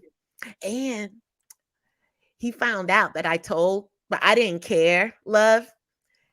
How about when I was going to nightclubs, I saw him in a nightclub. He gave me the dirtiest look ever. Yeah, I'm a truth teller, even back then. Yeah. Yeah. That's a lot. So this has been really good. Really, really good. Yeah. I love when we do these because you don't know any of the questions. It's truly, we're gonna throw it and people, they receive it. Yeah. I love doing these type of shows where I like any show where I don't know what's coming because it's the reactions are more organic to me. But that's just me. I'm an adrenaline junkie like that. Well, speaking of that, would you be open to doing a segment about Susie and how Susie is made? We can do that. Okay. We can do that. Actually, let's do this though. Ooh. I want to try to bring Erica in for the Susie show too. Yes. Oh my God. We could talk about that offline, but Erica was Billy's counterpart for a little bit, so she can speak to that too. You know what? Yeah, we'll have to have an offline talk. That will be an epic show. Oh, I'm having all these light bulb emojis. That's if she's willing to do it, but I think she will be. I think she will. We'll talk. We'll talk to her. Let's see. Well, I hope everyone. Oh wait, here we go. Belinda. AL said yes, Susie. I can't wait to see her. And Erica's still on. She said Belinda. Belinda. Yeah. And just to give it a little bit of context, that Susie character is also toxic, no matter what the origins are. And Susie is also, in a lot of cases, a mom granting that toxicity to a daughter or a son. That's a deep conversation too. It goes that whole thing. We can talk about passing blame all over the place, but that's like all the spider web connects. It all connects. It really does. It really does. Yeah, I'm excited for that one. That will it'll be a versus. Yeah. Any parting words, sir? No, I really just want people to really understand, and I'm included in this, and everybody that rocks with me, and even people we're not perfect. We come with our own stuff. Mm-hmm. And it's hard to navigate that. And we have to really want better, do better, and you're going to fall. You got to pick yourself back up and try to get back on track. Don't beat yourself up too much for making the wrong choices. Absolutely. You just got to keep pushing. That's all I'm going to say. Don't give up, because your redemption story lies in your ability to adapt and reconfigure and figure out the path that you need to be on. Sometimes the path don't look the way you wanted it to, but it's a path there. You just got to figure out what works best for you. Mm-hmm. And love yourself. That's the core of everything. Truly love yourself. Yep. You won't have to go through all of this. And the show wouldn't be so relatable. I do want to answer Adrian Nash's question about Susie being a baby mama. It's not about her being a baby mama. It's about Susie having been traumatized by a few Billies or one Billy, and then she takes on that toxicity, and then she goes out to hurt innocent men and possibly have kids with a guy or with a Billy, and then granting those kids that toxicity too. So she then becomes, the person who is hurt and hurting other people. And those decent men that she hurts because she's traumatized, that man eventually could become a Billy himself because he's so hurt. So that's the cycle that I'm talking about. And that's why we need Belinda up in this. Belinda / Susie. AL said, this is a show that needs to go on the road. Excellent characters to drive a point home and teach lessons to grow. Enjoyed both of you tonight. Thank you so much. We appreciate you. And, like I said, you all subscribe to our YouTube channels. I'm Black Girls Getting Their Shift Together. And I have Derrick Jones. He's a relationship coach with Relationship Gumbo Podcast. Yep. And all of our links are in the show description notes as well as the comment thread as well. Yep. This was good. This was very good. And I knew it was going to be good. So on that note, you all have a great evening. Make sure and share the video. And Derrick, before we leave, can you tell everybody where people can reach you? Oh, you can just simply go to the website, relationshipgumbo.info, and you can get all of the, everywhere I'm going to be. Instagram, you want to connect to Instagram because I do some pop-up shows over there live and talk about a lot of the same stuff, but it's not as structured. So we just kind of let it go. And YouTube, of course, all of the links are there. Subscribe to the YouTube. Click the bell, all that good stuff. So just go to relationshipgumbo.info and you can find everything there. Amazing. And next Wednesday at 8, you'll have your own show.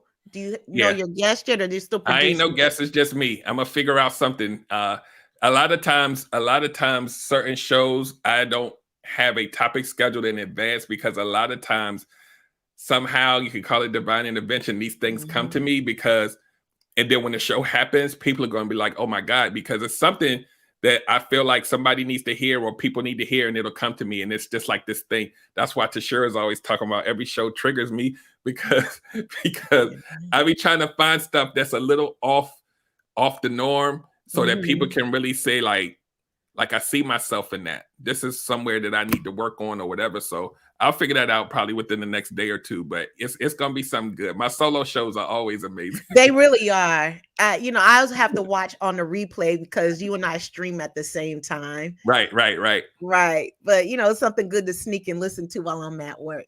Yeah. And you all can find me at Black Girls Getting Their Shift Together under all my social media. Is the same thing. And I stream on YouTube under Black Girls Getting Their Shift Together every Wednesday night at 8 p.m. Eastern Standard Time. And next week, I'll have therapist Nicholas Wright. And then I'm going on hiatus. Oh, that's right. That's right. Yep. And when are you coming back? I'm coming. Thank you for asking. I'm coming back January 2022. So I'm taking the month of December off for some much needed self-care. Cool. That's amazing. Y'all need it. Definitely need it. All right. We are going to end tonight because I could talk to Derrick for hours. Yep. We'll have many other times. Yes. Good night, everyone. Thank you.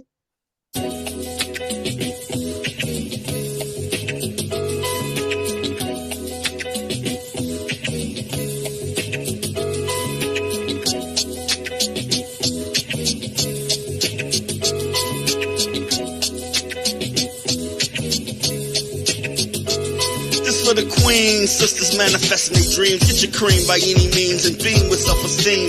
Beauty Beauty supreme and booty walk so mean. The way you fit in them jeans, you eat your cornbread and greens. Dance or a doctor, red wine or vodka. Redesign your spot and redefine your mantra. Retwist your locks and realign your chakras. Doing your squats and getting closer to God, huh? Brunching with your squad or taking a girl's trip.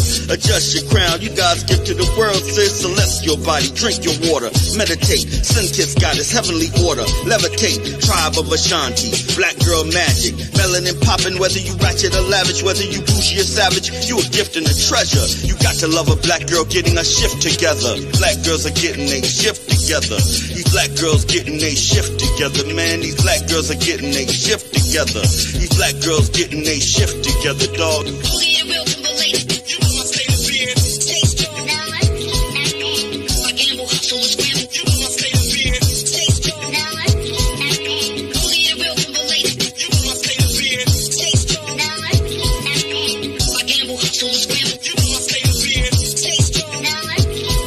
When God made you, boo, you know he showed out. Mahogany enchantress, blessings overflow now. Picture of success, seductive silhouettes on a spiritual quest. Manifest and be blessed.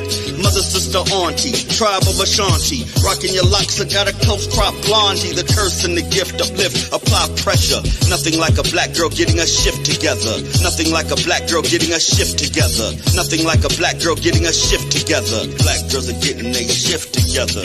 Black girls are getting a shift together, man. These black girls are getting a shift together, man. These black girls are getting a shift together.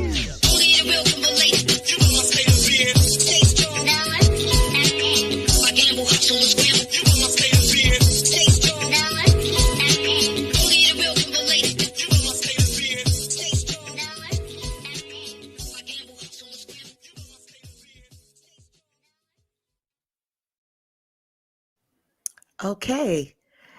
Yes, we are still live. Derrick, surprise. As you know, this is the after show. Just curious, there's still 6 people on here. So it's just like a movie. All the credits go down, and then there's a little blurb at the end. So, Billy, I have a question for you. One question before we get off. Okay. What was your biggest heartbreak, Billy? As Billy, not Derrick, as Billy, when you navigating as a Billy. That's hard because that required Billy to absorb it emotionally to a point of heartbreak. I'll say maybe, there was a point where it was a longer term and the person just kind of was so absolved that it was very toxic to them. Like they might have had some other issues, but it kind of it appended itself on top of that, and they were really super like mental health just out there, and it was very dangerous. So I would say maybe that. Was Billy ever embarrassed in public? Does that happen? No. Oh, so you had them in check. Okay. No. Okay, not mad at it. I wouldn't necessarily say in check, but no, I would say not publicly, but no. Do Billies hang out in packs? I would say the type of Billy that we're talking about, no. Really? But there are a lot of dysfunctional men that hang out in packs. Yes. Yes. There's a difference, right? Because Billy is in this true form, like a predator with a mission, right? But the men that hang out in packs that look dysfunctional, they probably trying to get some ass, or they trying to do, it's different motivations. Like, it could be a pack of assholes out there that you may think you might want to call them a Billy, but they not really going that deep. They're not? No. You sound like you don't believe me. I'm really processing it. Yeah, I'm seriously, like here's the thing. If there's any outside influences, is any people you can ask questions about me? I don't need you to see them. I need you to focus on what I'm telling you. Because anything that you have to find me when I ghost you, follow me? You're not going to have a place to find or grab me. Oh, let me call John. That's his best friend. Let me see if he know where he is. Nah, you don't even know who John is. Oh my God. Triggered. Well, I ain't never met your friends. It's a reason.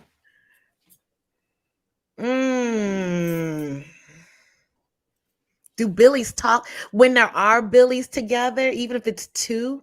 Do they talk to each other? Here's the thing. Most Billies don't even know or even identify themselves as even being that because of the dysfunction that's underneath it. This is hindsight talking. This isn't in the moment. You just another dude just out there thinking you having fun and doing whatever. You don't realize that you're doing it because at 10 years old, your mama never hugged you enough or you got her. Like, you don't know that in the moment.